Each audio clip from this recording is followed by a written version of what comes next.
Hello and welcome to my top 10 games of 2014 video. I am Pirate Gamer and the usual caveats apply.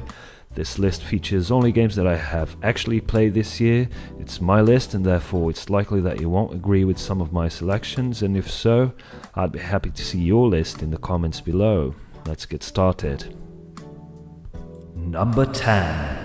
This was the go-to game whenever my girlfriend and I wanted to play something together and have some light-hearted co-op fun, within a video game that is. It technically came out in 2013 on Xbox Live Arcade, but was only released on the PC in 2014, which is where I first played it, so I'll count this one into this year's entries. Best enjoyed in co-op. In Battle Block Theater, you get the enjoyment of working together to solve puzzles, but you'll also revel in getting your buddy killed in the most mischievous of ways, either by deactivating bridges and let them fall onto spikes, or by pretending to be extending a hand to help your companion jump to a difficult to reach platform, only to withdraw your helping hand last minute and let out an evil laughter as you watch them drown in a pool of lava after a spectacular missed jump. The controls are tight, the lobby menu area is a bit confusing at first, but it grew on me once I understood what was going on, and overall the game is a great deal of fun. You can get it cheap as chips these days on the PC, so if you have a couple of controllers and feel like having some great co-op fun, you can't go wrong with Battle Block Theater. Number 9. Smash Bros for the Wii U comes in at only number 9 for two reasons. Number 1, I haven't played it enough as it only recently came out, and number 2, I am terrible at it. My strategy, like in previous games in the series, is to find a character that is slightly overpowered, learn its most powerful abilities and attacks, and repeatedly mash buttons to try and pull off said powers and attacks as often as possible. Nintendo has gone all out this time and included an impressive roster of 52 characters, with a few surprises like the Wii Fit trainer and the villager from Animal Crossing. Best enjoyed with a bunch of friends in couch versus mode with up to 8 players. You'll also find yourself with plenty to do in the various single player modes, including the weird but somehow very cool board game like Smash Tour. The Wii U had a great year and finished it off in spectacular fashion, establishing itself as a console to get when it comes to exclusives. Also of note, the amiibo figurines let you train a character and have it fight alongside you, although you'll probably just use them to get extra trophies. A shame considering the potential there, but it will be interesting to see how Smash Bros evolves during 2015, both in terms of DLC and the amiibo shenanigans. A great entry for both fans of the previous games and to newcomers alike. Number 8. Built using the same engine as Rayman Legends, Child of Light delivers stunning graphics, a beautiful soundtrack, and a great mix of platforming and puzzle solving in an RPG shell. The combat system revolves around an interesting time-based mechanic that lets you choose actions and interrupt your enemies' attacks by using the secondary character, a fairy, to slow their timer down.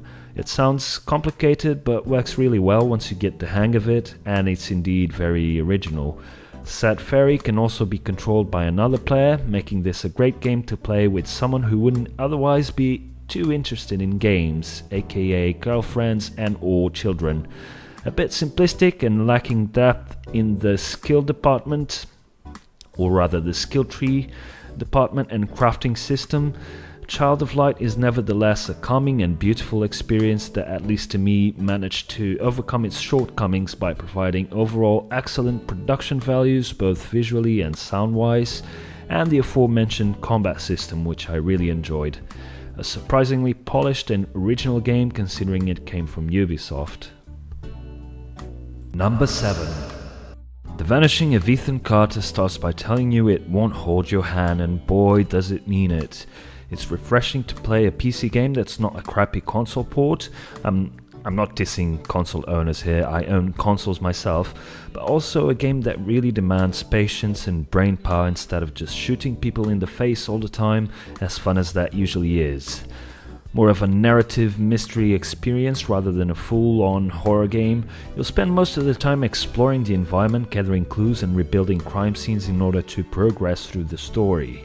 Being a big fan of H.P. Lovecraft, the Vanishing of Ethan Carter felt familiar in some ways. The setting, the story, the characters, everything comes together to create an eerie but enticing experience. The puzzles are for the most part satisfying to solve, the graphics are out of this world, the best I've seen on any game, and the lack of loading screens really help immerse the player, or rather, they don't break the immersion.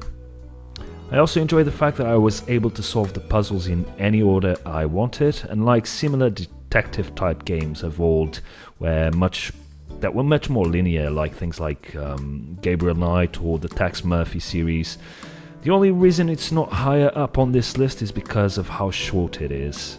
A PS4 version is also in the works, scheduled for sometime in 2015, and it will be interesting to see how it compares to the gorgeous PC version. Number 6.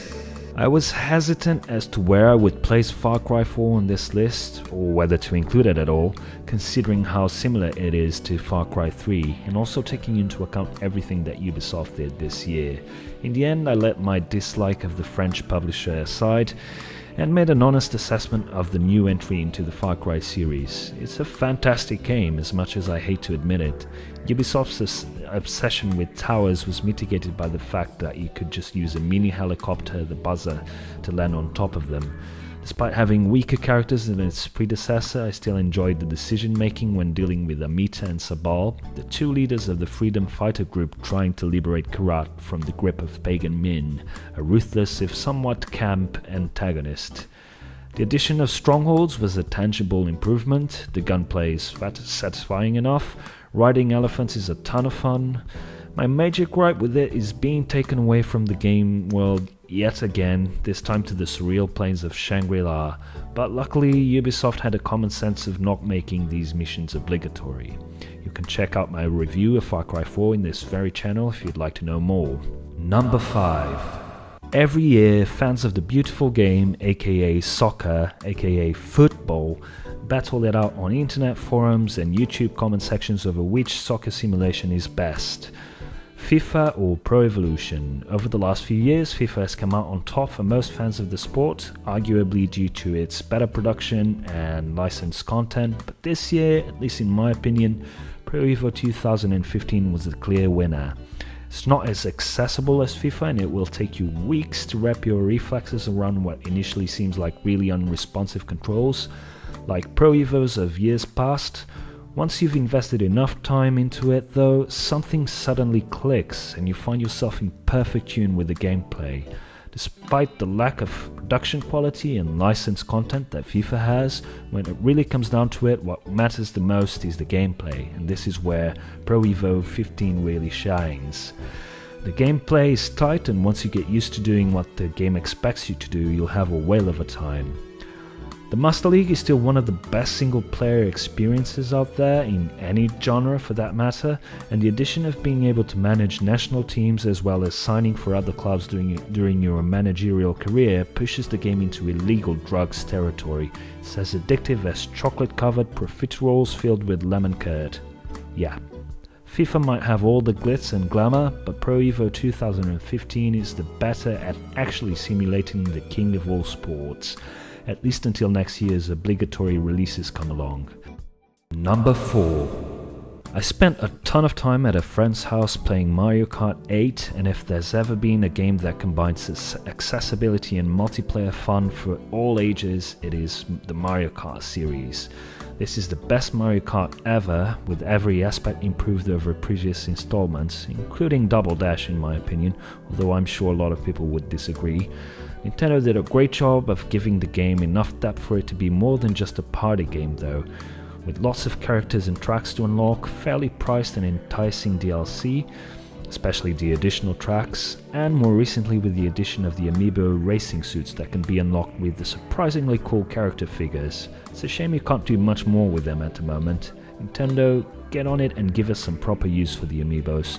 Oh, and when was the last time that a console game ran at 1080p 60 frames per second while still looking absolutely stunning? Mario Kart 8 does it effortlessly and brings with it a ton of fun, colorful and creative tracks, many of the Nintendo characters that we all love, and of course the nostalgia of previous games in the series by including some of their legendary tracks. Mario Kart 8 was definitely one of the highlights of the year for me. Number 3. Now this one might come as a bit of a surprise, a mobile game at number 3.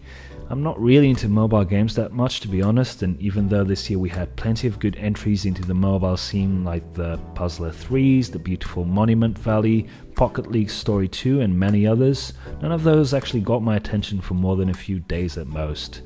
Along comes Brain Wars, and my me time in the bog is now solely dedicated to not just defecating but also playing this cracker of a game to the point where my legs start feeling numb. I'm a sucker for competitive brain puzzle games, and Brain Wars takes the cake. The challenges included are varied enough that you won't get bored after a few rounds. There's a surprising amount of depth for such an unassuming little game. You're constantly battling to strike a balance between having a good position in your league's rankings, but also making sure you can level up to the next animal character. Different animals represent how intelligent you are, basically. If you can see the challenge, you'll manage to keep your ratings unaffected, but if you do so, your overall ranking will gradually get lower and lower, to the point where you might actually drop to a lower league. I was surprising at how hooked I got to Brain Wars, and unlike other mobile games, I'm still playing this one months after first installing it, making it a worthy receiver of this year's bronze medal. Number 2. Shovel Knight is a cross between DuckTales, Mega Man. It looks a bit like Ghouls and Ghosts, and with a bit of digging thrown into the mix. A ton of fun to play as you unlock new abilities, defeat ever more difficult bosses, and travel to the local towns to interact with witty NPCs, some of which will give you mini side quests like gathering specific items as you progress through each stage. I was skeptical at first when I saw the pixel art style, dismissing it as yet another indie game trying to cash in on the nostalgia of the NES generation, but was in awe as I progressed through the variety of stages, listening to the wonderfully crafted music, and frequently cursing at my monitor as I failed and failed again to beat the ever more difficult levels and bosses, only to get a tremendous feeling of accomplishment when I finally beat them. It's been said before, and I completely agree, had this game actually came out in the 8-bit or 16-bit era, it would be remembered as one of the best games of all time. It will have to settle with being second best game of 2014, at least in my list. Number 1.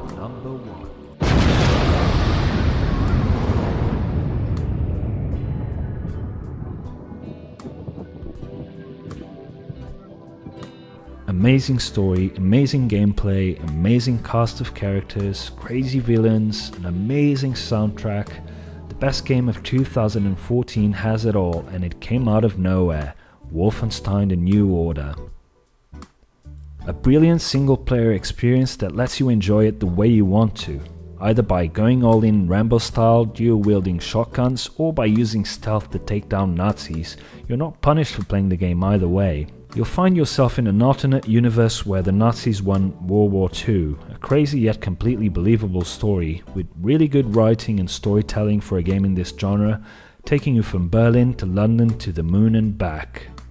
The characters with whom you interact with, both friend and foe alike, are wonderfully conceived, and the voice acting is spot on.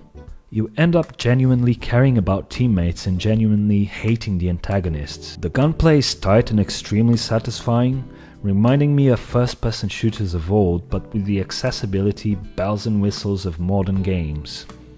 Great level design is something that some have failed to mention, giving you the creative freedom to approach each mission in a variety of ways, and producing really good pacing, even if you decide to explore a bit. Lots of action, blood and even some love scenes thrown in. Most importantly, a game that demonstrates the dire need of great single-player FPS experiences, instead of the tacked-on ones we've been getting from Call of Duty and its myriad of clones. Wolfenstein 3D was the first FPS I ever played, way back in the early 90s, and remains a hallmark in the history of the genre.